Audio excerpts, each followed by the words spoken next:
You found the house. It's perfect. The neighborhood, the backyard, the kitchen, everything. You're ready to make an offer, and your agent asks you, do you have a pre-approval letter? And your heart just sinks. Don't let that be you. I've had buyers call me at 9 o'clock at night panicking because they found the house of their dreams and has nothing in place. And in today's Arizona market, that perfect house can be gone by morning. I'm Scott Koyman, your State 48 homeowner host. I'm a real estate broker and also a mortgage loan originator here in Arizona. And this is Steve Arrington. He is one of the top mortgage professionals in the Valley with Mutual of Omaha Mortgage. Today, we are breaking down the 5 steps to getting fully pre-approved. And I promise you, it is way simpler than you think. And stick around because at the end, we're going to hit 2 things nobody tells buyers, including why an offer without a pre-approval letter is basically just a polite suggestion, and how to stop guessing your budget and get the real number so you never fall in love with a house you can't afford. So let's count down the 5 steps to your new life as a homeowner today on the 200th episode of State 48 Homeowner. Hi, I'm Kenny Klaus, and this is State 48 Homeowner. Here's what most buyers don't realize. Getting pre-approved isn't just paperwork. It's your golden ticket. It tells sellers that you're serious, you're qualified, and that their home isn't going to fall out of escrow. In Arizona especially, sellers require this form. And here's the thing. I've been doing this a long time, and buyers who win in competitive situations are never the ones who waited. They're the ones who did this early. And I mean, when I say early, I mean like you're watching this video right now. This is the right time. So Steve, tell them about what happens when buyers wait and then fall in love with the house and they're not ready to act. So I had a couple great people, super motivated. They found this home in Gilbert, beautiful home. They called me on a Saturday afternoon and I said, look, we can get this done, but we're going to need the weekend to pull it all together. By Monday morning, the house already had 3 offers on it. They missed it by about 12 hours. And honestly, if they had called me just 2 weeks earlier, they would have been ready to make an offer the day that home hit the market. Yeah, I've seen it play out so many times. So let's get into the 5 steps so that this never happens to you. Step 1 is simply a conversation. That's it. You pick up the phone, you call a mortgage professional, whether it's me or someone your agent referred you to, and you just talk. This is a 15 to 20 minute call where we learn about your situation, answer your questions, and tell you exactly what you're going to need to bring together. And I can't tell you how important this first call is because every buyer's situation is different. W-2 employee, self-employed, first-time buyer, VA loan eligible, the strategy changes. That first conversation is where we figure out your path. Exactly. And there's no dumb question on that call. I've answered everything from, does my student loan debt disqualify me, to, I had a bankruptcy 4 years ago. Am I done? And the answer is almost always there is a path forward, and you just have to start the conversation. No judgment, just solutions. That is step 1. Step 2 is the actual loan application. And I want to pause here because this is where a lot of people get intimidated. They picture this giant stack of paperwork and they freeze. Steve, tell them what this actually looks like in 2026. It's an online form, literally step by step. Your name, your address, your social security number, employment info. Most of our application portals walk you through it like you're filling out a profile online. You can do it on your phone, on your laptop, whenever works for you.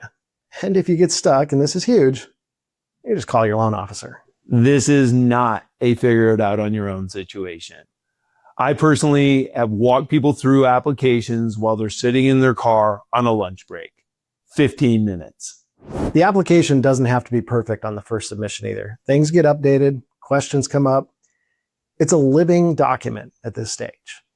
Don't let perfection be the enemy of progress. Step 3 is gathering your documents. And yes, this is the step that takes the most time, but it's not as painful as people think. Here's your list. Number 1, 2 years of income history. If you're a W-2 employee, that's your W-2s. If you're self-employed, we're talking tax returns. Number 2, recent pay stubs. Usually pay stubs covering the last 30 days.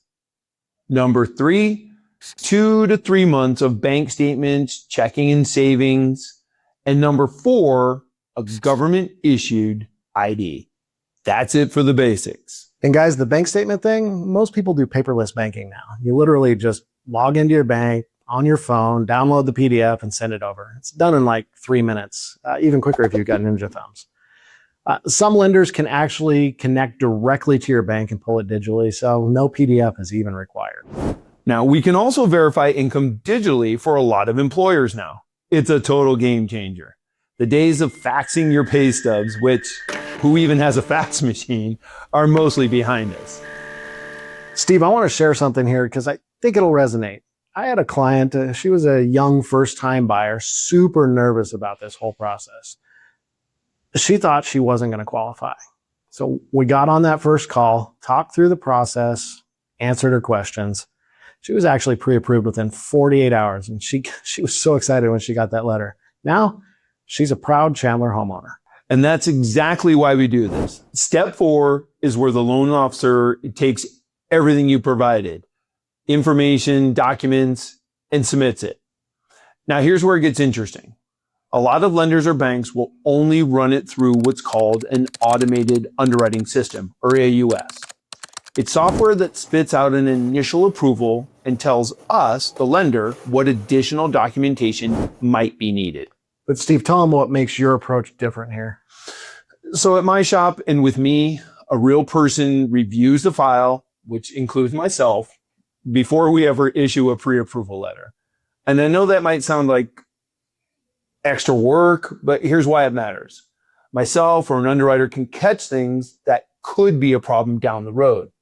A gap in your employment, an unusual deposit in your bank account, whatever it may be, we find it. We find it now, before you're 3 weeks in escrow and your lender comes back with a problem. I can tell you the deals that fall apart in escrow are almost always because of something that really could have been caught up front. Getting eyes on your file early is a gift. Exactly. It's not a red flag, it's due diligence. And it means when we hand you that pre-approval letter, it's worth something. Step 5. This is the moment. This is what all of that leads to. The Arizona Pre-Qualification Letter. And I want to be specific here because in Arizona, this letter matters. It's not just a general, this buyer seems okay note. It lays out your purchase price, your loan type, your down payment, and other important details. Sellers and their agents know exactly what they're looking at and looking for. A strong pre-qual letter from a reputable lender, that moves offers to the top of the pile. I've had sellers choose our offer specifically because of the pre-qual letter that's attached to the offer. They want to know that the buyer is solid. This letter is your credibility in print. And once you have it, it's typically good for 90 to 120 days, depending on program. That's 3 to 4 months. So you're not scrambling every week. You can shop with confidence. And if it expires, not a big deal. We just refresh the credit, confirm nothing major has changed, no new car loans, no new credit cards, and reissue it. Takes almost no time. All right, real talk. When should you do this? Because I hear it all the time. I'll just get pre-approved once I find something I like. Steve, why is that the wrong move? Well, because the house doesn't wait for your paperwork. I had a VA buyer, incredible guy. He served our country. He deserved this home. Now, there was some documentation that he needed and he didn't have it handy. And by the time he got it together, well, the seller had accepted another offer. Want to do all this stuff early. If you know you want to be in a home by a specific date, start today. If rates drop and you want to time the market and all that kind of stuff, you want to be ready to move, start today. It doesn't matter what, just start today. I've had clients find things on their credit report that they didn't even know about. Old medical bills, someone else's collections attached to their name. And with time, we were able to help them get that cleaned up over a couple of months, and they ended up qualifying for a better rate than they would have otherwise. Scott, there is no downside to being prepared early. None. Okay, before we close this out, we need to hit 2 things that don't get talked about enough. And honestly, Either one of these could be the reason you win or lose your next offer. Let's go. Point one. In the Arizona housing market right now, an offer without a pre-approval letter attached is basically a polite suggestion. That's all it is. Sellers don't have to take you seriously. Their agent is going to look at that offer, see no pre-qualification letter, and move right on to the next one. I cannot stress this enough from the lending side. A strong lender-backed pre-approval letter, not just a pre-qual from some online calculator, tells the seller's agent that a real professional has reviewed this buyer's income, their credit, their assets, and it signals that this deal is going to close within the time agreed upon on the contract. I've been on the listing side of transactions where we've had 5 offers come in on the same day. The first thing I look at, before price, before terms, is that pre-qualification letter. Who issued it? Is it a local lender who picks up the phone? Is it specific to this purchase price? Does it check off all the Arizona important boxes? That letter is your first impression. And in a multiple offer situation, your letter can absolutely be the tiebreaker. I've seen it happen. Point 2, and this one is personal to me because I see it all the time. Stop guessing your housing budget. I can't tell you how many buyers come to us after falling in love with a home that's like $30,000, $40,000, $50,000 over what they actually qualify for. And the heartbreak, it is completely avoidable. This is the part of my job I find most satisfying, honestly. Someone comes in thinking they can afford X, and sometimes they're right. But sometimes they're actually approved for more than they thought. We have programs, down payment assistance options, different loan structures.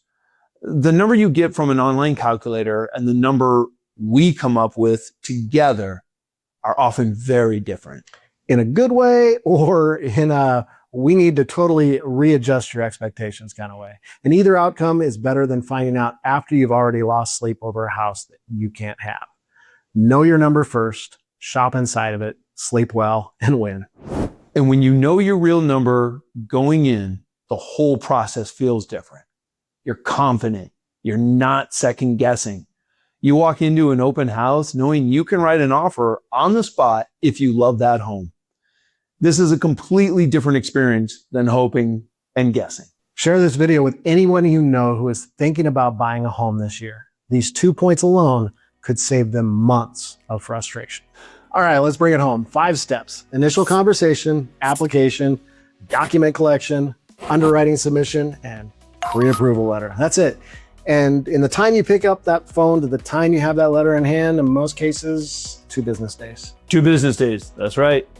And it could be the difference between getting the house and watching someone else move in. Steve, how do they get a hold of you? The best way is to shoot me an email, sfarrington@mutualmortgage.com. Or just call or text me.